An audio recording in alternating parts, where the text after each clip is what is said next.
Welcome to the My Creative Days podcast, where we will talk about all things DIY, home decor, decorating tips, and creating a beautiful home on a budget. I am hoping our time together will spark a creative idea, help you plan your next DIY, or inspire you to finally tackle that project you keep putting off. Grab your favorite cup of motivation and let's chat.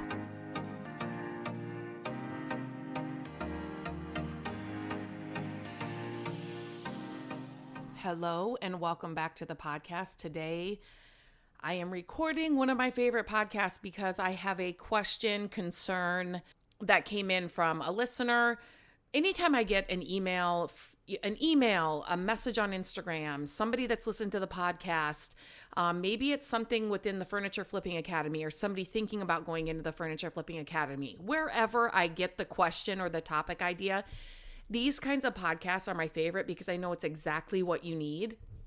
When it came in, I just knew that this can help a lot of people. So I'm going to read this question. I'm just trying to make sure I'm not giving away. I will never share your name or anything when these questions come through. So don't worry about that. Just keep them coming in because they really are so helpful to me to know exactly what kinds of things you need help with. So this person is starting her furniture flipping journey and she's getting worried about how she will sand and paint during the winter. Her husband is very supportive, but he's not happy about the thought of dust and the power sander inside. Totally understand that. And she said she can't hand sand everything. I would never tell you to do that. And then she typically uses a sprayer to paint. So she's just basically trying to figure out how is she going to get her projects done and how is she going to work during the colder months. So I thought that I would go ahead and share what I sent to her. I live in Iowa. I have always lived in Iowa. And so my flipping furniture journey has always been in Iowa, has always been through the colder months. And here, I'm just going to list some things and how we tackle not even the furniture flipping. It's other projects too. We are huge DIYers. We have flipped homes in the dead of winter. I think when you live in a climate like Iowa that's got the 4 seasons and can have some really bad winters, you really do kind of figure out some things that will help you keep going during the colder months. So number one, use a dust-free sanding system. So if you follow me on Instagram, YouTube, even my website, you have seen me share my Serve Prep sander many times. I do, after I answered or sent this over to this person, I do have a coupon code with Serve Prep sander, Serve Prep. So I will leave that in the show notes, a link right to it. This thing is unbelievable. It hooks right up to your shop vac. So all of the dust goes into your shop vac. So that is one way that you can, invest in one of those. It is an investment, but it's the best investment. And I always tell, especially if you're a beginner, you don't have to have, this right to start out. But if you want to, it is a good way for you to get some sanding done. If you're inside, it catches all the dust and it is an investment. And so the coupon code helps, obviously, but I always tell people when they're flipping, just set aside a little bit of your sales so that you can invest in some of the tools that you're really wanting or to upgrade your tools. Talk to your tax person about write-offs and what that looks like for you.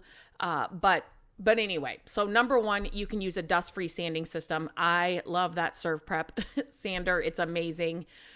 Even when it's nice out, I'll be, in the garage and the garage doors open, during the summer or something. I like to use that because there's not dust then all over my garage. Do you know what I mean? So obviously here's the next one, heat your garage. So if you have a garage or a shed or some kind of outbuilding, consider a space heater. We have used a space heater forever, or like a small heater. If we have to get a project done in the winter, our garage is not finished. It's not attached to the house, right? So it doesn't have drywall and all that. If we had a finished space like a garage or an outbuilding or, some kind of shed that was more finished and insulated, we would definitely go with a mini split. We added one to our back porch. That thing is a game changer. And we have said if we ever had some outbuildings or a garage or something, like that, we would definitely add a mini split to it because you can heat it and cool it. And it's one of our favorite additions to our house. And we did it a couple of years ago. We've lived here over 20 years. Why it took us that long to think to do that, we still don't know. But that is something that if that is an option for you, look into a mini split because it's amazing. We do use a space heater when we have to be out there during the winter. Brush on paints. So, a sprayer in the winter is just not going to be your friend. It just is not going to work. And so you need to get comfortable with a roller. You need to get comfortable with a brush. There are paint additives like Floetrol, I think that's how you say it, that help minimize brush strokes. I've never used it. I see people use it. I love to use the 3-in-1 paint that I use all the time. I'll leave a link in the description of this in the show notes. The 3-in-1 paint, it's self-leveling. It's got, the primer, the paint, and the top coat in one can, so you don't have all the steps. You definitely need to be comfortable with a paintbrush and a roller. A sprayer is just not going to work if it's super cold outside. So, for me in the winter, I use a brush all the time just because it's easy. It's easily accessible to me. I don't have to, get all the stuff out to do a sprayer. And the more and more you do it using a roller and a paintbrush, the better and better you get at it. I will work in the winter. I will work in my office. I've worked in our little laundry room. I've worked in our living room to paint pieces. So you don't have to have an outdoor space. You can definitely still get a lot of work done. It definitely does depend on the paints and the products you're using, but the all-in-one paint that I use, it's fine to use in the house. I've used it on walls in our home. And even the Dixie Belle paint, that's not the 3-in-1. If I'm using that, I use a continuous spray bottle, and that helps get rid of brush strokes and all of that. So definitely, if you love to spray, I get it. I get the finish that you're looking for, but in the winter, that's just hard to do. So definitely start working on getting more comfortable with a roller or a brush. The next one is, here's the thing. You're going to have to plan projects around the weather. So I don't know if you can, if you prefer a sprayer, you're going to need to batch your projects and tackle the spraying on warmer days or before winter settles in. A lot of times too, I will get a ton of projects, especially back in the day when I was doing more of the actual projects and flipping all the time. My business has grown into so much more, so I'm not really doing it like I used to. But we used to batch projects. We knew and especially if you live in this climate and you have forever, okay, we've got one more good week and then it's going to start setting in and I can't do any of this outside. Just work your tail off that week to get the projects done. It's just, especially with spraying, you're just going to get to that point where, if you don't have any other options, as like a garage or like anything like that, you're just going to come to the point where you can't do that outside. So plan ahead. Know when the cold's going to set in, and get all those parts of the project like spraying that you would need to get done before that cold sets in. Okay, so another thing, so a garage or a shed or an outside building or whatever, I added this too because our garage is not heated at all. It's not insulated, it's just a regular garage. We put 2 cars in there. But in the winter, we can still get a lot done. Matt and I have bundled up, with layers and layers and hats and gloves and all the things. And just, it's so, so funny. But if we get, the temperature is going to be a little bit warmer, we just bundle up and we can get a lot done inside that garage. Now, if you don't have a garage or some covered space, that's going to be look a little different. But spraying not so much if it's cold, but you can bundle up and you can get sanding done in a cold garage. It's just going to be a little colder. You just got to bundle up, wear gloves, but you can still work in your garage or shed even if it's not heated during the colder months. And the next thing I want you to think about, especially if you are flipping furniture or wanting to do it for a business, and this is, without me knowing, this is, my business started growing in so many other ways, and it's everything I teach inside the Furniture Flipping Academy. But there are so many other things you could and should be doing if it's just too cold and you can't spray or you can't whatever. Number one, you can source new projects, right? So take this time to go find projects, to, bring projects home, and so that you have projects waiting for you when the weather does start warming up. Number two, think beyond you physically being in the garage and having to apply paint in your business, right? So you should be building an email list. You should be building your social media presence.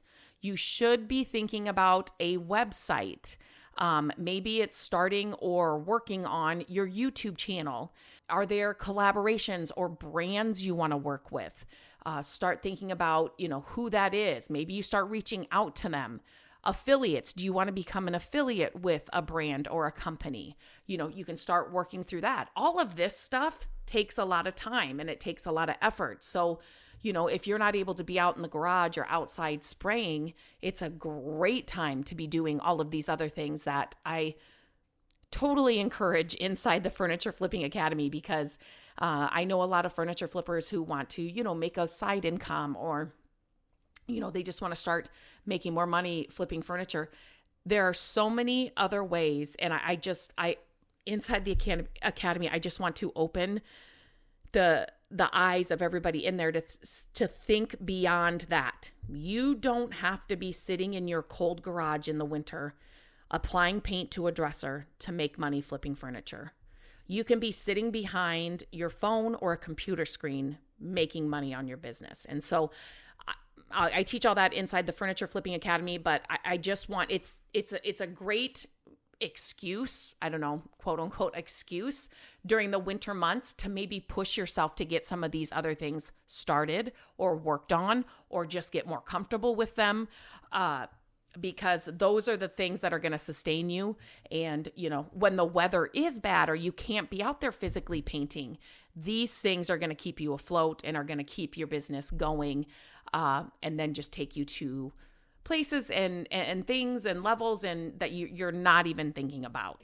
I hope that was helpful. You can definitely flip furniture in the colder months. You can definitely, do some of these things to make your projects still work in the winter months. But then there's these other things that you need to be thinking about, maybe starting that it's a great time to do those things. So if you found this podcast helpful, or somebody that this podcast could help, please share the podcast. It's the best way for us to get in front of new listening ears and to hopefully help more and more people. We appreciate it every time that you do that. If you would rate and review the podcast, that helps us so much too. Podcasting is so much different than social media. You can't really see how things are doing or not doing. So all of those little things that take you just a few seconds are I truly, truly appreciate them. And as always, if there's a topic or a question or, something you want me to cover here on the podcast, send them to me. You can email me, lindsay@mycreativedays.com. Reach out to me on Instagram at mycreativedays. I love to hear from you. And that tells me exactly what kind of content you need. So until next time, I hope you have a great day, and I will talk to you very soon. Hello, friends. Thank you so much for listening to the podcast. I'm grateful that you tune in every week and that you share the show with your family and friends. I love having creative chit chats with you, and my hope is that this podcast will inspire you to try a new project, start a DIY that you've been putting off, and decorate your home exactly how you want it. There are a few ways you can help us with the podcast. Follow the podcast so you don't miss an episode. And if you could take a few minutes to leave the podcast a review, that would help us so, so much. Again, thank you for being here, and I look forward to our chat next week. Bye-bye.